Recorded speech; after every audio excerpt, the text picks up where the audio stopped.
Amin. Amin. Baik, Bapak Ibu, selamat pagi. Selamat pagi Kak Ros, selamat pagi Kak Edi. Selamat pagi, Ya. Shalom. Shalom pagi Kak Edi. Baik, tidak panjang lebar, pagi hari ini dengan sukacita kita sambut kembali firman yang akan disampaikan Kak Edi. Silahkan Kak Edi. Ya, apakah suara saya cukup jelas, Pak Untung? Ya, jelas Kak Edi.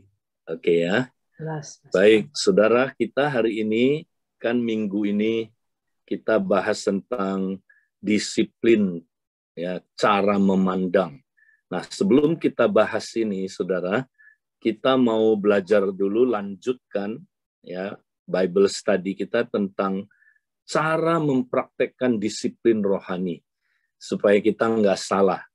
Karena kalau kita nggak ngerti caranya, nanti waktu kita praktek kita nggak akan menghasilkan hasil yang efektif. Nah, apa tujuan disiplin rohani? Masih ingat, saudara? Ya, tujuannya adalah supaya merubah manusia roh kita, ya, supaya ya kita dilatih untuk berubah dari dalam, ya, sehingga kita makin serupa dengan Kristus. Nah, itu penting, saudara, kita ketahui. Makanya kalau kita nggak mempraktekkan disiplin-disiplin rohani, mustahil kita berubah menjadi serupa Kristus.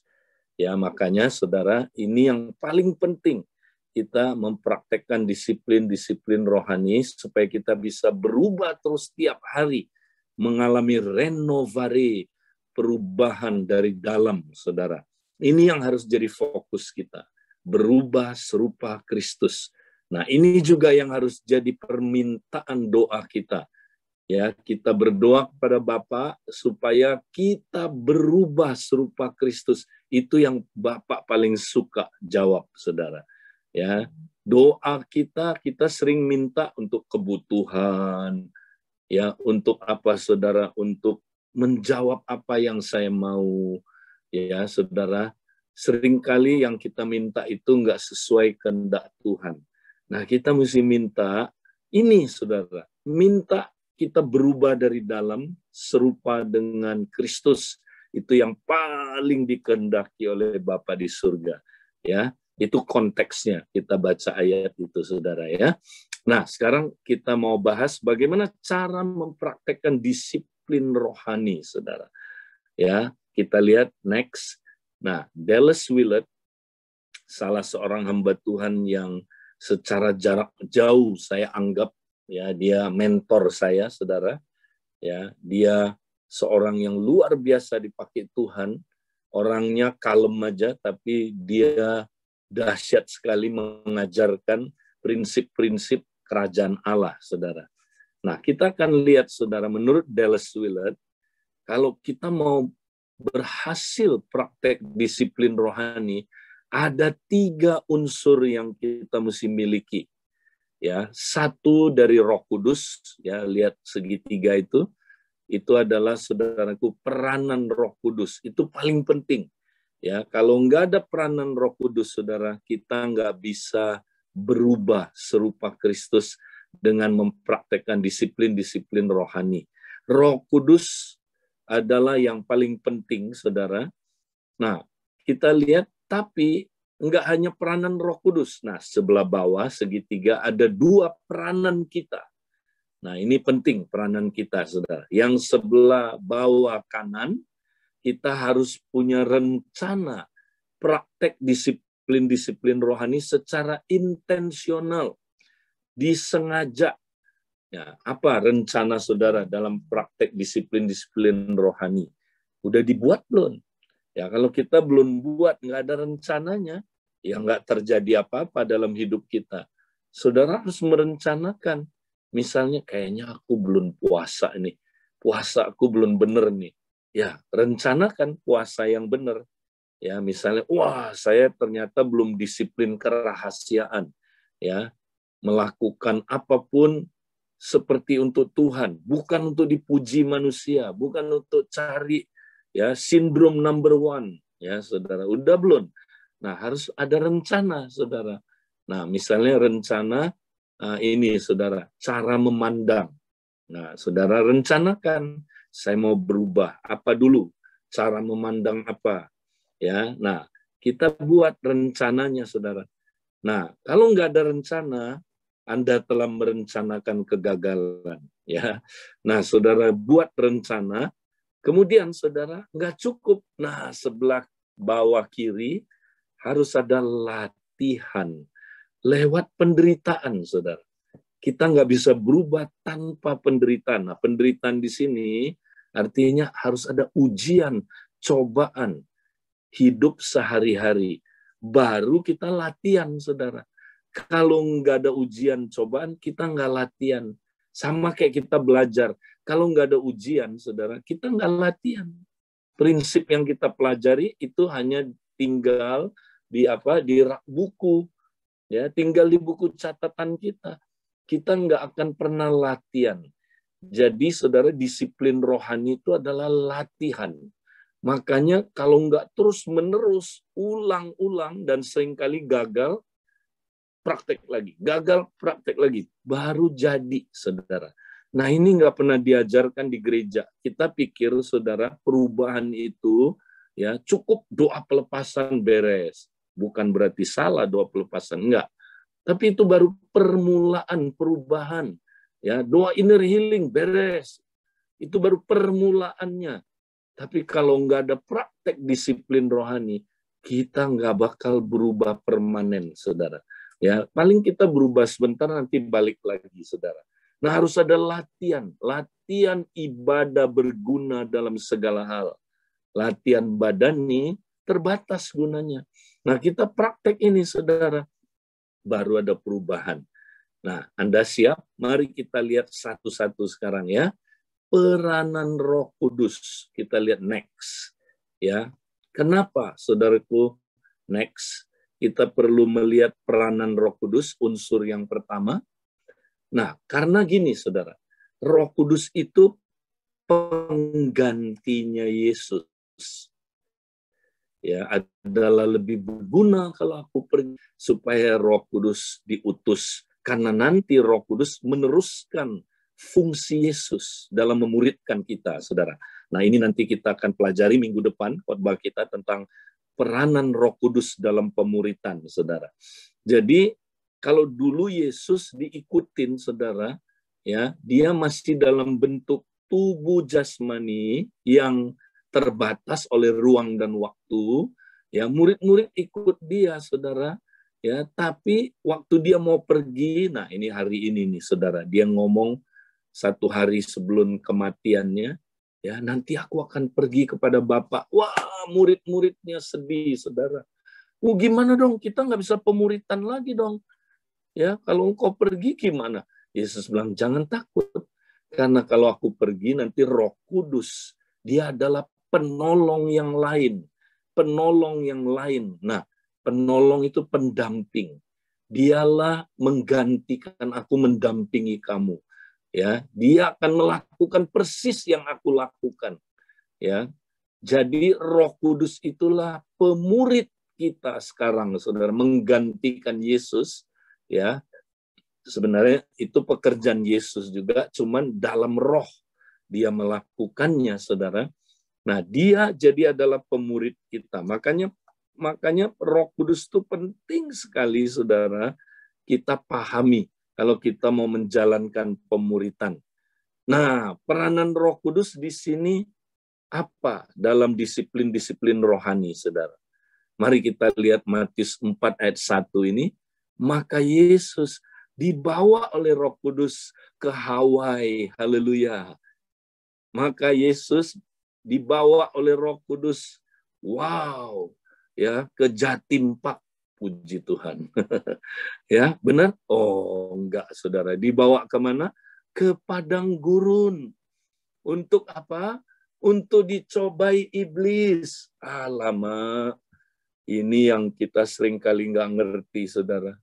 Kita pikir kalau kita dipimpin roh, waduh, dia akan bawa kita ke tempat-tempat yang enak, yang kita mau. Dia bawa kita ke padang gurun. Yesus saja dibawa ke padang gurun, apalagi saudara. Untuk apa? Untuk dicobai iblis. Yesus dibawa oleh saudaraku roh ya ke padang gurun untuk dicobai. Ya, Yesus nggak tengking itu, dia pikir ini nggak benar nih. Ya, masa saya dibawa menderita? Ya, saudara, Yesus saja perlu dibawa ke padang gurun supaya dia belajar taat. Karena Yesus, ya, tanpa itu, saudaraku, dia nggak belajar taat. Wow, apalagi kita, saudara.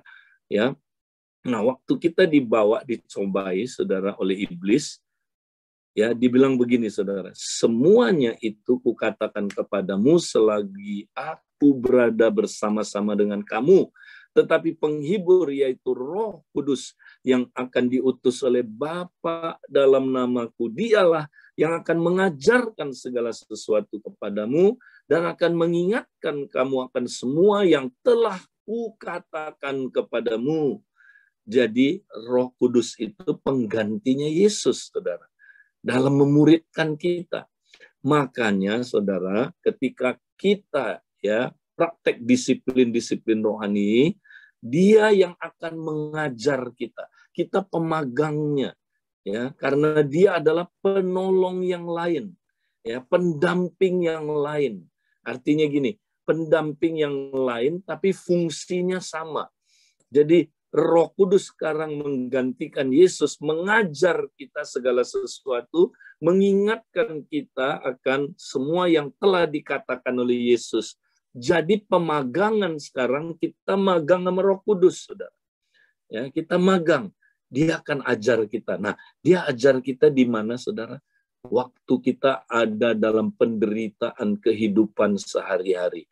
Waktu kita dicobai, diuji, ditantang, saudaraku, ya, kita mengalami banyak, saudaraku, halangan, rintangan, ya, itu memang tugas Roh Kudus bawa kita ke sana.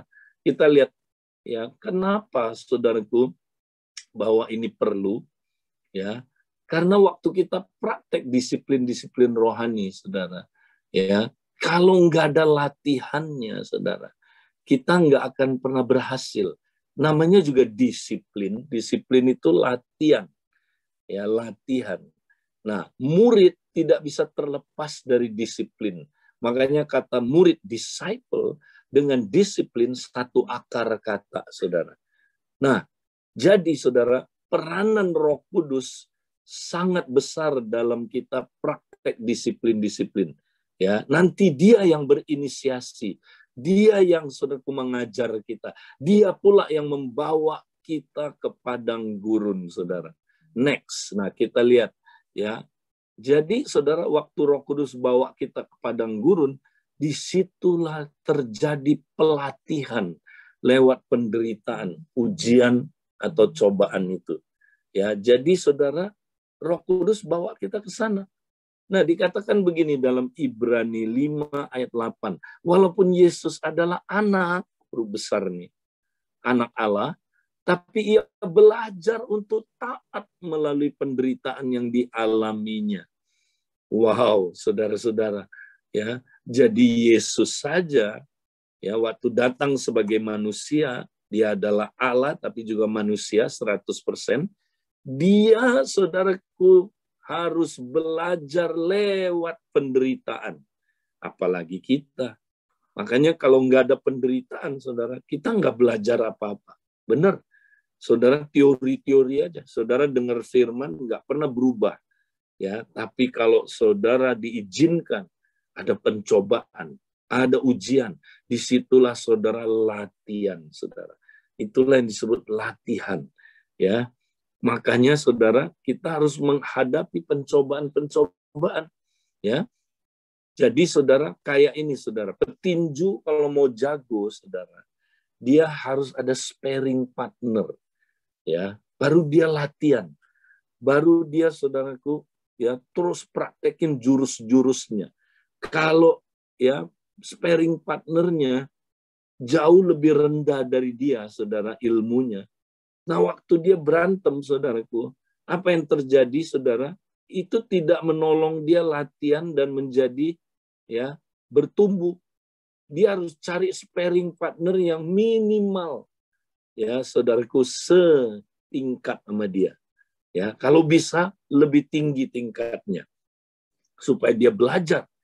Nah, makanya saudara, Tuhan tahu kadar saudara. Kalau saudara jiwa baru, ya, maka saudara setannya juga setan jiwa baru, oke, saudara? Kenapa? Ya Tuhan tahu kadar saudara, ya. Nah, kalau model Pak Untung, ya setannya setingkat Korta, ya. Kalau Pak siapa Sutirto atau saya, saudara, ya setannya setingkat Penatua, ya, saudara. Baru kita bisa belajar, saudara. Ya, kalau enggak, kita nggak belajar apa-apa. Tanpa sparing partner, kita dijamin tidak akan pernah berhasil praktek disiplin-disiplin rohani. Nah, kita lihat ayat ini, saudara. Ya, makanya kita harus bersukacita, berbahagia kalau kita diizinkan masuk padang gurun, saudara. Ya, saudara-saudaraku, anggaplah sebagai suatu kebahagiaan. Ya, sebenarnya ini bukan anggap aja, bukan. Artinya gini, itu sebenarnya nggak bahagia. Ya, kita anggap aja lah itu bahagia. Bukan itu maksudnya. Memang adalah bahagia kalau kita masuk dalam berbagai-bagai pencobaan. Nah, anggap di sini bukan ecek-eceknya lah, anggap aja. Bukan. Memang kalau kita masuk dalam, saudaraku, pencobaan, itu adalah sebuah kebahagiaan. Saudara percaya nggak? Jadi sebenarnya anggap di sini itu, saudara percayalah ya bahwa ya adalah suatu kebahagiaan apabila kamu jatuh ke dalam berbagai-bagai pencobaan. Nah, di sini dibilang pencobaan. Sebab kamu tahu bahwa ujian terhadap imanmu, aneh ya, satu hal buat setan itu pencobaan, tapi buat Tuhan itu ujian. Ya, jadi dalam satu ayat ada dua kata, pencobaan dan ujian. Ya, jadi bagi setan itu pencobaan. Pencobaan tujuannya menjatuhkan kita, saudara, supaya kita hancur hidupnya. Tapi ujian supaya kita lulus, motifnya baik. Jadi Tuhan mengizinkan, saudaraku, padang gurun itu adalah ujian. Nah, buat setan itu pencobaan. Ya, dia mau jatuhin kita, tapi Tuhan enggak. Tuhan mau kita lulus, latihan terus, saudara. Nah, kalau kita latihan terus, itu menghasilkan ketekunan. Ya, kita tekun. Tekun tahu, saudara? Tekun itu kita praktek berulang-ulang ya dengan setia, saudara. Walaupun ada halangan, kita tetap praktek itu tekun, saudara. Dan biarlah ketekunanmu itu beroleh buah yang matang. Wow. Hanya kalau kita diuji dan kita latihan terus, baru ada buah yang matang. Dan supaya kamu menjadi sempurna, haleluya, utuh dan tak kekurangan suatu apapun. Jadi, saudara, waktu kita merencanakan sebuah disiplin rohani, misalnya, saya mau praktek disiplin kerahasiaan. Nah, Roh Kudus langsung bawa kita ya ketemu dengan apa, saudara? Ujian, cobaan. Selalu itu tugas Roh Kudus. Dia bawa saudara menghadapi tantangan ya supaya saudara latihan. Ya, kalau enggak itu mah bukan praktek disiplin dong. Disiplin kan latihan terus. Ya, saudara. Nah, saya kasih contoh, saudara. Satu hari, wow, ya saya mencanangkan, Tuhan, saya mau praktek disiplin kerahasiaan. Wah, Roh Kudus bilang, baik. Ya, betul, mau praktek ini, mau. Langsung saudara dibawa ke padang gurun, dicobai, saudaraku ya, diuji. Tiba-tiba, saudara, saya lihat di YouTube, wow, ya, di situ, saudara, juga ada teman saya yang kirimin, ya, keluarga saya juga kirimin, ya, dibilang gini, saudara, ya, 26 ya pendeta-pendeta terpopuler di Indonesia. Wow, tergoda nggak, saudara, lihat itu, saudara, siapa aja, ya. Wah, saya pencet, saudaraku, saya lihat, saya ada di dalamnya, saudara.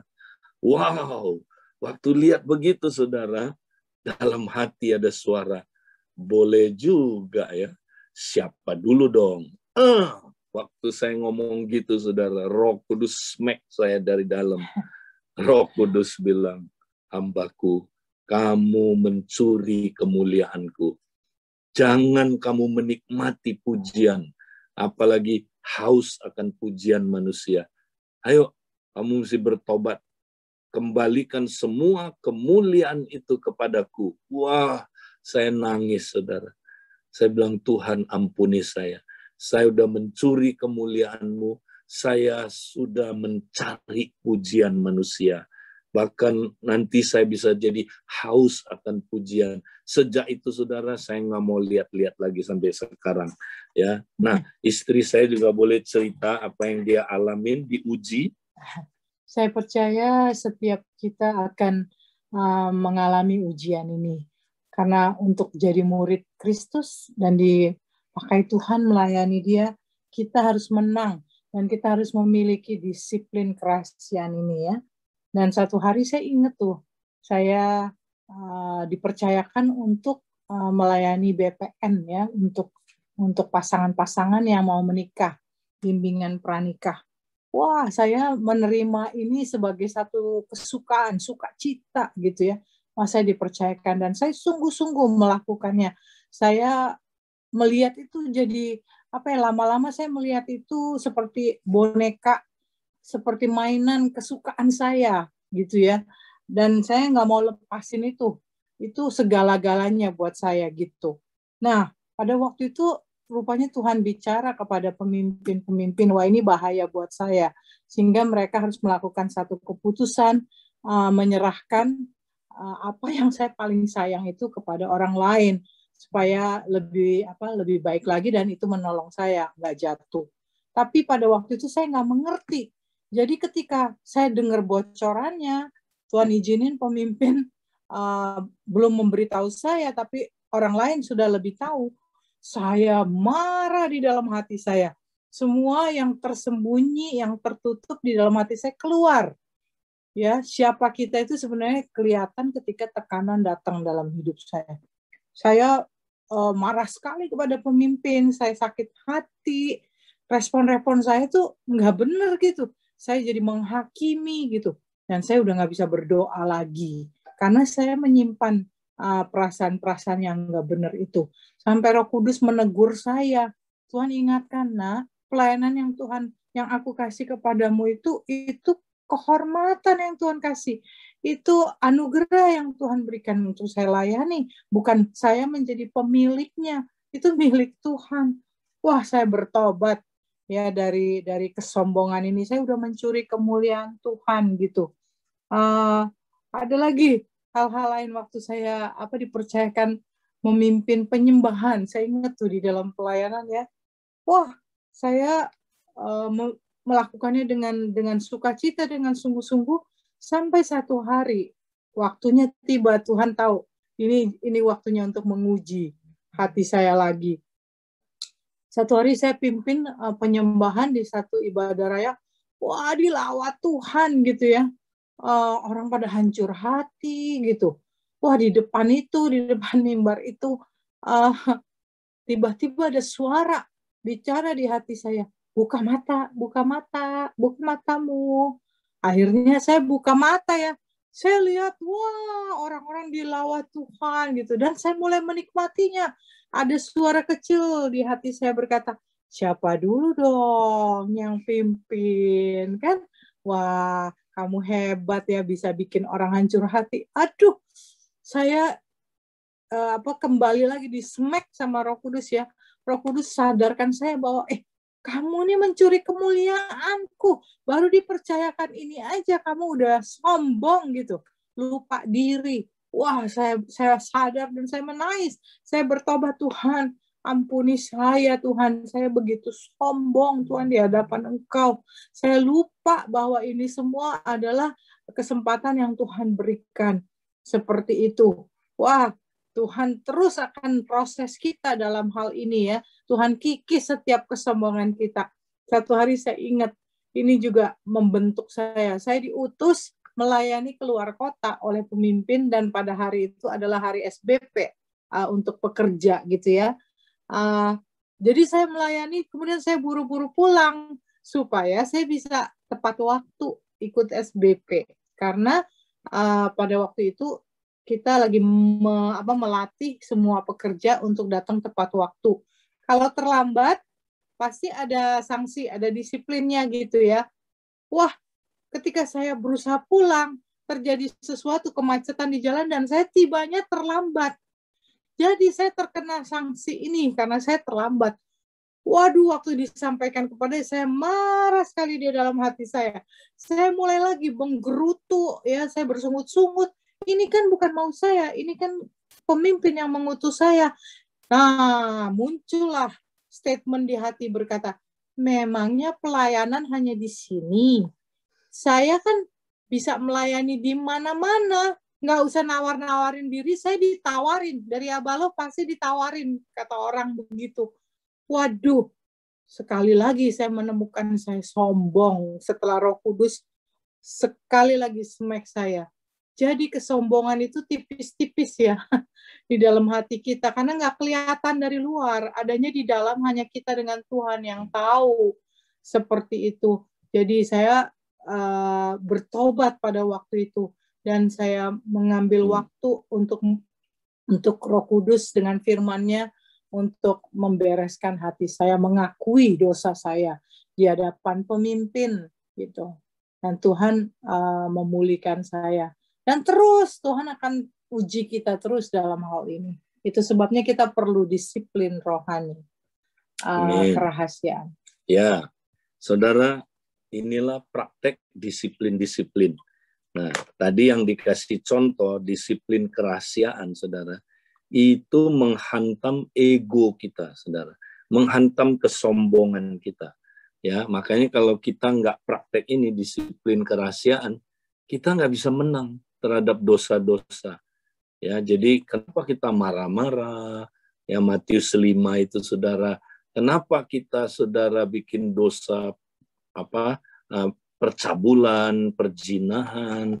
Kenapa terjadi perceraian di keluarga kita? Kenapa kita suka manipulatif, ya, saudara? Kenapa kita suka kepahitan? Kenapa kita suka, saudara, praktek kasih yang egois? Itu semua karena akarnya kesombongan, saudara. Jadi jangan lawan dosa itu dulu, jangan. Lawan akarnya dosa-dosa itu. Akarnya dosa-dosa itu adalah kesombongan, saudara. Nah, makanya cara paling jitu mempraktekkan, saudaraku, ya, bagaimana kita mengalahkan kesombongan adalah mempraktekkan disiplin-disiplin rohani. Ya, nah, mari kita lihat berikutnya, saudara. Maka kita harus punya rencana praktek disiplin-disiplin rohani secara intensional. Ya, next kita lihat, saudara. Nah, disiplin apa aja, saudara? Nah, saya mau cerita beberapa disiplin. Ya, jadi ada 2 macam disiplin dalam Matius 6. Dikategorikan 2. Pertama, disiplin penyangkalan, yaitu penyangkalan diri. Ya, jadi itu adalah kerahasiaan. Nah, ini yang paling penting, saudara. Disiplin ini harus mendahului disiplin-disiplin lain dan harus ada dalam melakukan disiplin-disiplin lain, disiplin kerahasiaan. Ya, yaitu melakukan segala sesuatu bukan untuk manusia, tapi untuk Tuhan, dan bukan untuk dipuji manusia, bukan untuk cari sindrom, saudaraku, number one. Ya, kita banyak, saudaraku, ya, masih terikat dengan hal ini, saudara, kesombongan, keangkuhan hidup. Ya, ini hanya bisa dikalahkan dengan disiplin kerahasiaan. Dan itu harus terjadi tiap hari, saudara. Saudara akan diuji tiap hari. Ya, ini nggak ada habisnya, saudara. Ini terus, ya. Jadi ayatnya bilang rendahkanlah hatimu. Itu artinya tiap hari, saudara. Rendahkanlah hatimu. Jadi rendah hati itu bukan gini, saudara. Oh, saya udah rendah hati. Kalau ada yang bilang saya udah rendah hati, kapan? Oh, kemarin udah beres, saya udah rendah hati. Oh, itu orang paling sombong, saudara. Kalau yang bilang aku udah beres, udah rendah hati, nggak bisa, saudara. Rendah hati itu terus-terusan. Harus terus-terusan, tiap hari. Nah, Makanya mesti praktek disiplin kerahasiaan tiap hari. Ya, terus disiplin selanjutnya, nah akan gampang saudara berhasil mempraktekannya. Memberi, puasa, nah menyendiri, berdiam diri, sabat. Nah, kita lagi praktek hari ini cara memandang, penundukan diri. Nah, ini saudara penyangkalan diri, disiplin penyangkalan diri. Tapi juga ada disiplin keterlibatan, ya, keterlibatan dalam komunitas kerajaan, ya. Coram Deo nggak bisa dipraktekkan sendirian, saudara, ya, karena Coram Deo itu Roma 12 ayat 1-8 itu sama-sama tubuh merenungkan firman, nggak bisa sendirian karena ada M4, sharing firman, ya, membagikan firman.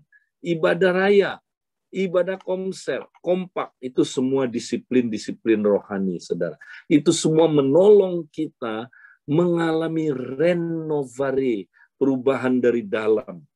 Nah, saya sedikit kasih contoh aja bagaimana kami praktek disiplin menyendiri dan disiplin berdiam diri. Ya, itu kami lakukan bersama dengan puasa seminggu sekali.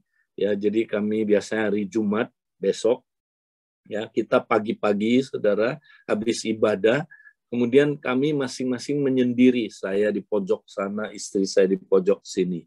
Ya, kami ngapain? Diam diri aja, nyembah Tuhan. Kita sama Tuhan aja ngomong, dialog sama Tuhan, ya. Terus diam, banyak dengar suaranya dia. Wow, saudara. Kemudian catat. Itu waktu kita praktek, saudara. Banyak sisi-sisi yang kita nggak lihat, yang disebut blind spot dalam diri kita, dinyatakan oleh Tuhan. Benar, saudara, dinyatakan. Nah, kita catat. Kita banyak mengalami perubahan ketika kita praktek disiplin ini, saudara. Ya, nah itu disiplin berdiam diri dan menyendiri disertai puasa. Ya, oke. Kemudian disiplin sabat. Nah, sabat itu apa, saudara?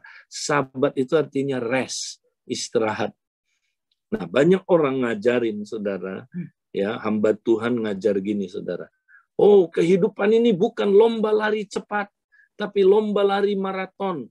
Nah, itu pun ada benernya, tapi kebanyakan salah konsep itu, saudara. Ya, hidup ini bukan lomba lari cepat, juga bukan lomba lari maraton, saudara. Yesus nggak pernah praktekin lomba lari maraton. Ya, apa artinya? Dor terus sampai kita ketemu tujuannya. Nggak gitu hidup ini. Kalau saudara hidup kayak gitu, pasti saudara burn out. Pasti saudara berhenti di tengah jalan. Yesus saja nggak begitu, saudara hebat banget. Ya, mau begitu, saudara. Saudara akan masuk ke dalam yang namanya saudara burn out. Ya, burn out itu saudara udah nggak mau lagi, ya, maju. Udah, saudara broke out. Ya, nah ini bahaya sekali, saudara. Jadi yang benar, lombanya bukan lomba lari cepat, juga bukan lomba maraton, bukan. Yang benar kayak orang mendaki gunung, saudara. Nah, saya mau tanya, orang mendaki Himalaya ngedur nggak? Dur 8 hari jalan terus, mati di tengah jalan. Ya, nggak bisa, saudara. Harus apa? Harus jalan. Nanti di tengah jalan ada namanya rest area. Nah, saudara masuk, ya, ke situ. Ngapain rest area itu? Atau camping dulu, ya. Ngapain? Makan, istirahat, diperlengkapi lagi, jalan lagi, saudaraku. Nanti nggak lama lagi, rest lagi. Jalan lagi, rest lagi, jalan lagi. Nah, itu lomba yang benar dalam hidup kita. Yesus kayak gitu, saudara. Dia sibuk seharian di Markus 1, saudara, sampai tengah malam, dan kita udah belajar. Pagi-paginya ngapain, saudara? Dia nggak ngedur lagi. Ya, tapi pagi-paginya dia pergi ke tempat yang sepi. Lalu dia berdoa di situ, saudara. Ya, dalam kesunyian. Dia diisi kembali, kira-kira gitu, saudara. Rest, sabat. Nah, sabat itu ada 2 atau 3. Sabat harian, ya. Kita mesti, saudaraku, istirahat yang cukup per hari. Ya, aneh, Hari itu di dalam Alkitab Kejadian 1 dimulai dari petang dulu baru pagi. Aneh ya, kalau kita mulainya pagi dulu baru petang. Kalau di dalam Alkitab, Tuhan ciptakan hidup ini, ritmenya adalah malam dulu, petang dulu, baru pagi. Artinya apa? Istirahat dulu. Ya, jadi mulainya hari itu jam 6 sore, saudara. Ya, dan artinya apa? Tidur, istirahat. Ya, nah, saudara istirahatnya benar nggak? Jadi tiap hari saudara mesti praktek istirahat yang benar. Nah, istirahat di hadirat Allah, coram Deo. Makanya katanya jangan kamu marah sampai matahari terbenam. Artinya apa, saudaraku? Jangan kamu simpan ya kemarahanmu waktu tidur. Nanti tidurnya nggak di hadirat Tuhan, di hadirat yang lain. Makanya banyak orang tidur bukannya ketemu Tuhan, ketemu setan, ya kan? Tidur, saudaraku, ya bukan dikejar berkat, dikejar hutang, ya kan, saudaraku, dikejar setan, ya. Mana bisa nyenyak tidurnya? Nah, akibatnya, saudara, besok pagi waktu dia kerja, ya nggak ada kasih karunia menyertai dia karena dia nggak sabat. Petangnya itu, malamnya itu. Jadi sabat harian kita mesti praktekkan. Nah, ada sabat mingguan, saudara. Jadi saya kasih contoh aja prakteknya sabat mingguan itu gini. Kita ambil 1 hari dari 7 hari, biasanya kami ambil minggu aja. Ya, orang Kristen kan sebenarnya harus menguduskan hari sabat. Nah, tapi kita nggak legalistik kayak orang Yahudi. Saudara boleh pilih hari lain juga, ya. Tapi kami pilih minggu karena sekalian. Nah, habis ibadah pagi, saudara, kami kemudian jam 12, saudara, kita kumpul satu keluarga, ya. Semuanya yang ada di rumah saya. Kita kumpul makan siang sama-sama. Nah, dari jam 12 itu sampai jam 12 sore, sampai jam 6 sore, tidak ada smartphone, saudaraku. Ya, kita boleh pakai smartphone untuk misalnya lagu-lagu pujian, lagu penyembahan sama-sama boleh.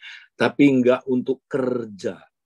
Ya, saya tidak untuk pelayanan, saudara. Jadi tidak jawab email, tidak jawab WhatsApp, tidak ngapa-ngapain.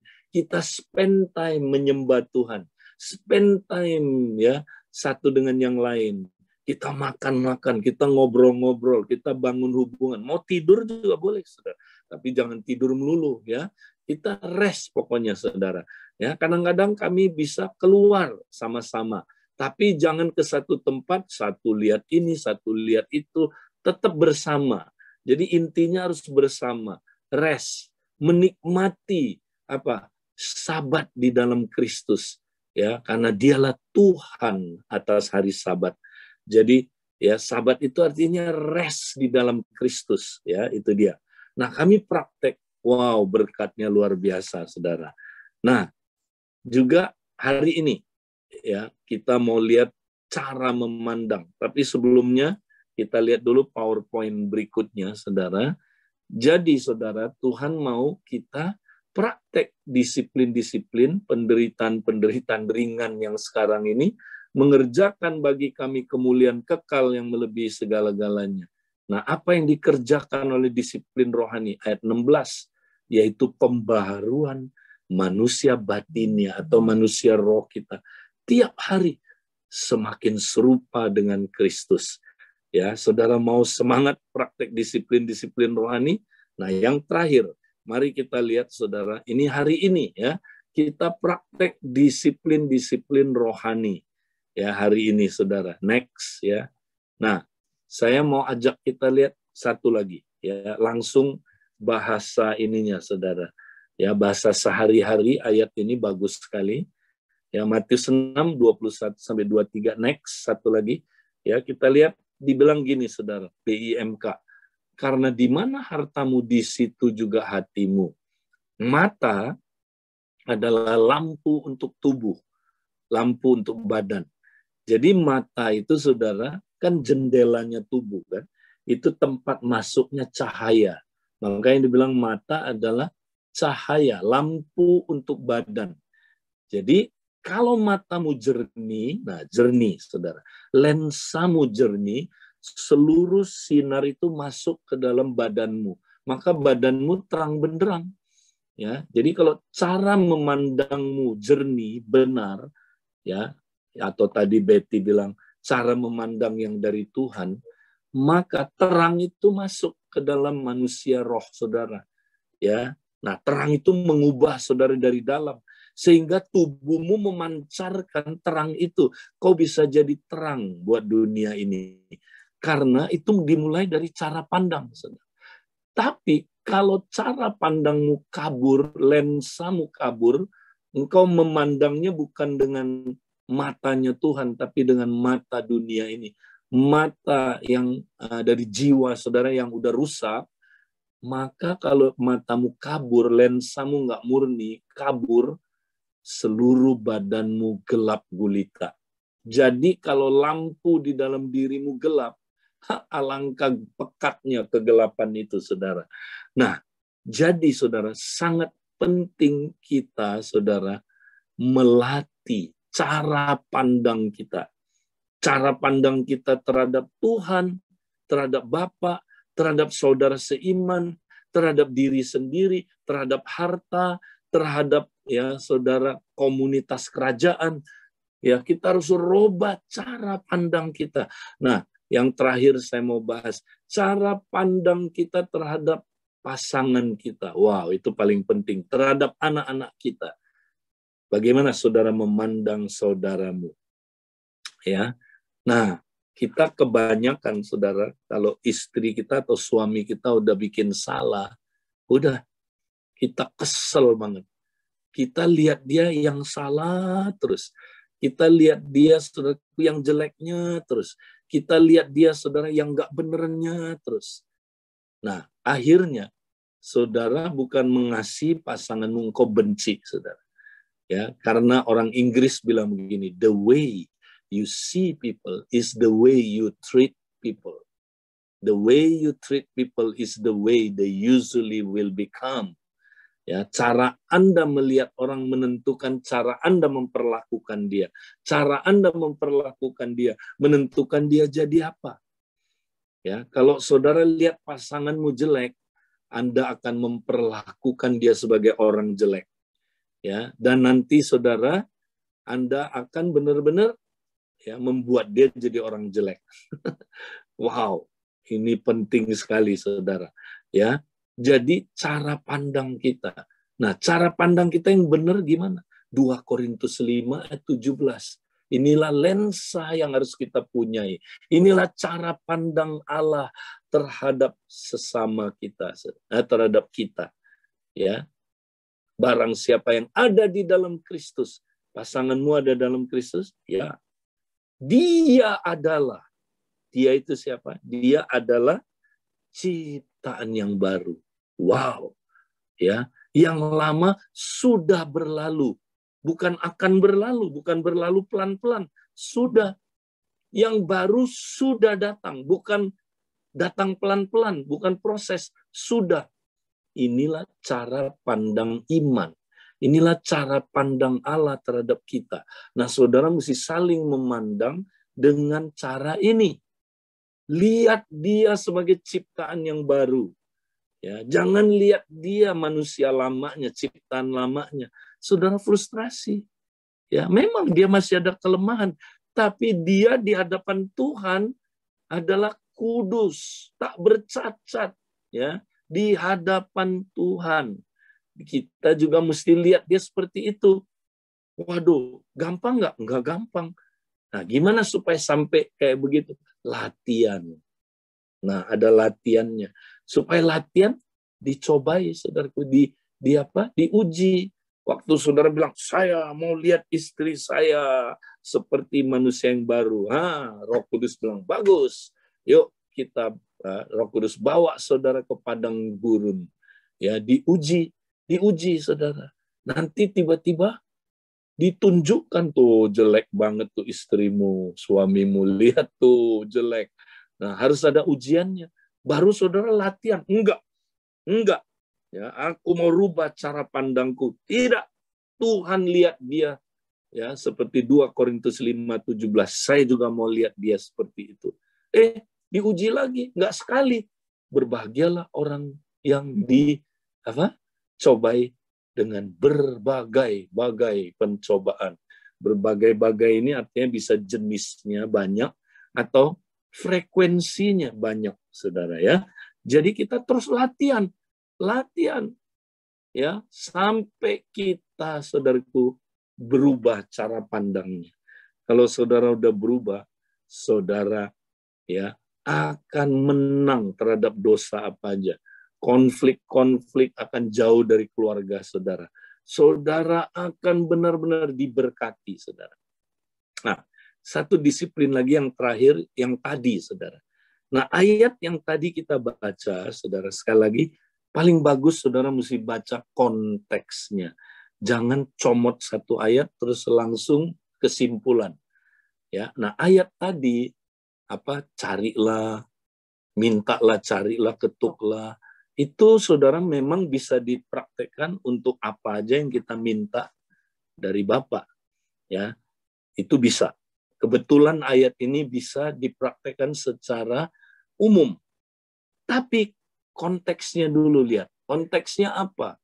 Di sini konteksnya adalah kalau ayat 1 mulai, ya, saudara baca ayat 3, dia mulai ngomong kepada saudaramu, kata Tuhan, saudaramu. Jadi ini komunitas orang percaya. Ini komsel kompak, saudara. Ini bicara tentang saudaraku, komunitas kerajaan. Nah, dalam komunitas kerajaan, saudara, kita tidak boleh, saudara, menghakimi orang, punya balok. Kalau kita punya balok, kita buta, saudara. Kita nggak bisa lihat selumbarnya saudara kita dan mengambilnya. Ya, akibatnya, saudara, tidak ada perubahan hidup di dalam komunitas itu, saudara. Kita kumpul hanya untuk saling menghakimi. Ya, katanya kalau saya menghakimi kamu, saya akan tuai penghakiman juga. Jadi hakim-hakiman terus ya, saling menghakimi. Akhirnya komunitas itu rusak. Nah, bagaimana supaya berubah? Jangan paksa orang berubah, saudara. Jangan. Itu konteksnya, saudara. Jangan paksa. Ya. Nah, tapi gimana supaya orang bisa berubah? Jangan memanipulasi orang dengan perubahan, saudara. Ya, misalnya gue bayin dia, gue sogok dia supaya dia berubah. Ya, itu manipulatif atau intimidasi. Kontrol dia, berubah lo. Gimana lu nggak berubah? Kamu ini nggak berubah-berubah, kurang ajar. Saudara ya, dikontrol. Jangan. Nah, itu ayat bilang gini, kalau kamu mau orang berubah, minta kepada dia. Mintalah. Ya, nggak mau juga, carilah. Nggak mau juga, saudaraku, ketuklah pintu. Pasti dibukakan. Nah, ini ayat aneh, saudara. Mulai dari hubungan horizontal dulu. Minta saudaramu berubah. Nggak mau. Ya, terus. Ya, cari. Ya, nggak mau lagi.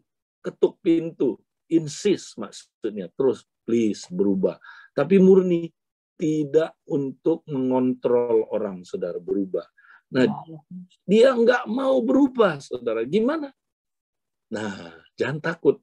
Dalam keluarga kerajaan Allah, ada bapaknya, saudara. Nah, itu puncaknya kita minta sama bapak. Bapak, istriku nggak mau berubah, Tuhan. Udah aku minta, nggak mau berubah juga, Tuhan.